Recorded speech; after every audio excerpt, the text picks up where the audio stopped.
Hi everyone, hope all of you are doing well. In this video, I'm going to talk about certain things about writing up your CV, your biodata or your resume.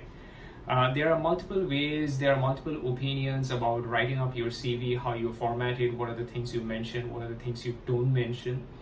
And I think more or less there is a set standard both globally and at regional level that people have an understanding of what to expect from a CV, what are the things that should be highlighted. Nonetheless, there are certain things that we do come across from time to time, which is mentioned on CV, which is possibly best if it's avoided, if it's not required. So I'm just going to highlight a couple of those very few things which could make your CV look a little more standardized, a little more professional. Number one, don't have to mention marital status. We have seen coming across CV which mentions marital status along with your partner's name, your husband or your wife's name on the CV. Not at all required. Your marital status is immaterial of your professional contribution and how you deliver results in a time-bound manner. So avoid marital status and naming your partner. Number one. Number two, avoid mentioning your religion. We have seen that on quite a few CV that people mention their religion. Not at all required. Again,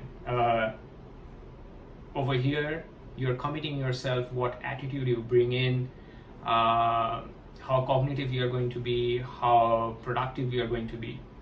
So avoid religion. The other one is, it depends, date of birth, because it's immaterial. I mean, of what age you are. At the end of the day, are you able to meet the targets? Are you able to deliver results? Are you able to contribute in a positive way? So your date of birth is actually immaterial. But there are opinions around it. This is a larger part of as many as people I have spoken to and surveyed. The thing is that date of birth is immaterial. So marital status, and mentioning your partner is not required. Religion, not required. Date of birth, not required. Also, the other thing is that gender, not required. It is he or it's she, doesn't matter. What matters is merit, what you bring to the table.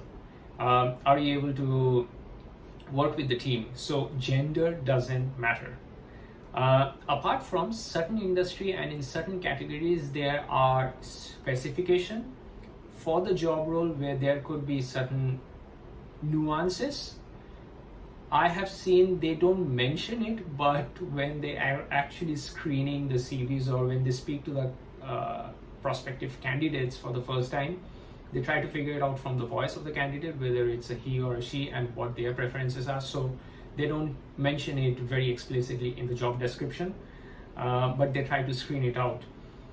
So that's why there is, apart from very specific industry and categories, gender is not required to be mentioned.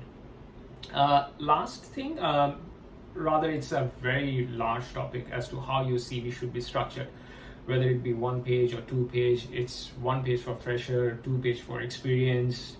I mean, as a fresher, you could have done a lot of things. You could have done military services, you could have done a lot of community activities and so on and so forth, and you have contributed to various other charitable matters, taking part in charitable and community services. That could run up to 2 pages. But again, there is no set template, but it's a generally accepted principle. I would say that 1 pager for a fresher and 2 pager maximum for experienced.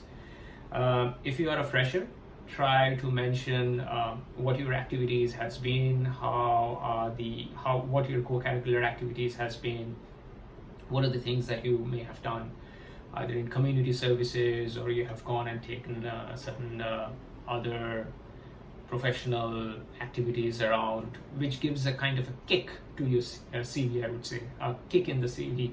Because for fresher, a lot of people are trying to look for, is there something which is distinctive in your CV? Also highlight your interest, your attitude that you will be working in a time deliverable manner. You would learn, you would try to absorb the culture, and you will be a positive contributor and a positive energy to the team. So try to bring that out when you're speaking during the interview, or also 1 or 2 lines as an objective on your CV if it's a fresher CV. And similarly for experienced professional, you would be aware of it, that you bring up your experience absolutely on the first page at the forefront. The first 3, 4, 5, 6 things that should be part of your CV, or the first when I say 3, 4, 5 things, is basically, I mean, your job, your past organizations. I mean, depending on how long you have been in the industry, but if you have worked in 2 organizations or 3 organizations in the past years, so that should be at the top of it, and then followed by your background. I hope that's helpful. Marital status, religion, not required at all. Date of birth, not required at all. With a caveat, I would say. Gender, not required at all. It's basically who you are as a human being and what you bring on a merit basis. That's what it goes out to. Hope that is useful. Again, when you are putting up on LinkedIn, you will hear me. You may have heard me on speaking around LinkedIn in my past videos. Again, the same thing applies when you're putting up your LinkedIn profile. When you're mentioning things about your experience, or you're a fresher, when you're putting it up, you follow the same structure as you put it down in your CV. That these are the aspects that you're trying to highlight. So it will be consistent. Of anybody look. I mean, if you submit your CV, somebody looks through your profile on LinkedIn, so they would find a consistency in between what you have on your CV and what you have put up on your LinkedIn page, your profile setup. Okay. Hope that is helpful. Take care. See you.